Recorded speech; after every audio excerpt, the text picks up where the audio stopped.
1915 metai. Europa skęsta Pirmojo pasaulinio karo liepsnose. Vokietija kartu su sąjungininkėmis Rytų fronte surengusi grėsmingą puolimą užima vakarinės Rusijos imperijos sienas, o kartu ir Lietuvą, 120 metų kentėjusią carinę priespaudą. Lietuvos inteligentai jau kurį laiką svarstę tautinės valstybės idėją, pajuto permainų vėją ir dar labiau subruzdo. Imta galvoti apie būdus siekti aukščiausio tikslo – visiškos laisvės. Taip 1917 metais, rugsėjo 18-22 dienomis, gavę kaizarinės vokiečių valdžios leidimą, 214 tautos atstovų susirinko į Vilniuje vykusią konferenciją. Buvo aptarta dabartinė Lietuvos padėtis, ateities planai, o svarbiausia išrinkta 20 asmenų Lietuvos taryba, turėjusi toliau siekti nepriklausomybės. Tarybos nariais tapo iškiliausi to meto šviesuoliai.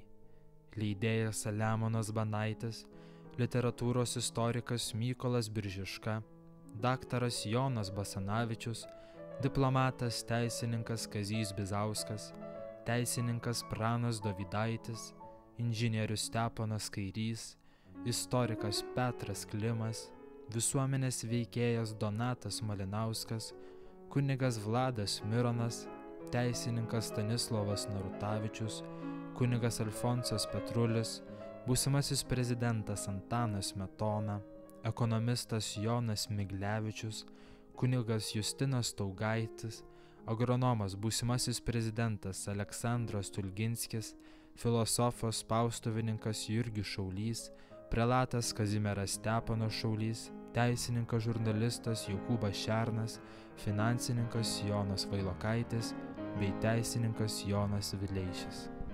Ilgai laukti tarybos veiksmų neteko. Jau 1917 metais, gruodžio 8 dieną, Vokietijos kancleris pritarė Lietuvos tarybos siekiui atkurti nepriklausomybę.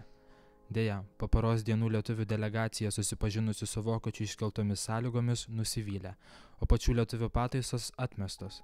Mes spyrėmės kiek galėdami, dienoraštyje rašė Petras Klimas.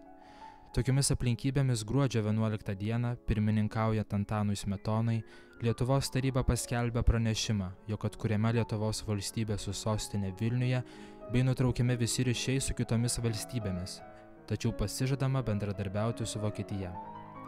Krašto taryba stoja už amžinus tvirtus sąjunginius ryšius su Vokietija, kurie pirmiausia turėtų pasireikšti karinę konvenciją, susisiekimo konvenciją, muitų ir valiutos bendrumu. Šis dokumentas neatitiko kai kurių tarybos narių lūkesčių. 1918 metų pradžioje, įsiplieskiant vis dažnesniems ginčams, sausio 28 dieną tarybos kairieji nariai Mykolas Biržiška, Steponas Kairys, Stanislovas Narutavičius bei Jonas Vileišis pasitraukė. Tik po ilgų varginančių derybų dėl naujojo dokumento formuluotės 1918 m. vasario 16 d. sprendžiant svarbiausią tautai klausimą susirinko visi tarybos nariai ir pirmininkaujant vyriausiajam nariui, daktarui Jonui Basanavičiui susitarė, pasirašė ir paskelbė istorinį Lietuvos nepriklausomybės aktą. Lietuvos taryba savo posėdyje 1918 m. vasario 16 d. vienu balsu nutarė kreiptis į Rusijos, Vokietijos ir kitų valstybių vyriausybę šiuo pareiškimu. Lietuvos taryba, kaip vienintelė lietuvių tautos atstovybė, remdamos pripažintąją tautų apsisprendimo teisę ir lietuvių Vilniaus konferencijos nutarimu 1917 m. rugsėjo 18-23 dienomis, skelbia atstatanti nepriklausomą, demokratiniais pamatais sutvarkytą Lietuvos valstybę su sostinė Vilniuje ir tą valstybę atskirianti nuo visų valstybinių ryšių, kurie yra buvę su kitomis tautomis. Drauge Lietuvos taryba pareiškia, kad Lietuvos valstybės pamatus ir jos santykius su kitomis valstybėmis privalo galutinai nustatyti kiek galima greičiau sušauktas steigiamasis Seimas, demokratiniu būdu visų jos gyventojų išrinktas. 1918 metai, vasario 16 diena, Vilnius. Priimtą dokumentą, jame deklaruotas vertybės, nutarimus reikėjo apginti ir tik pasibaigus laisvės kovoms, o vėliau susirinkus steigiamajam Seimui, tauta galėjo lengviau atsikvėpti. Tačiau vasario 16-osios aktas dar iki dabar lieka vienas paslaptingiausių Lietuvos istorijos puslapių.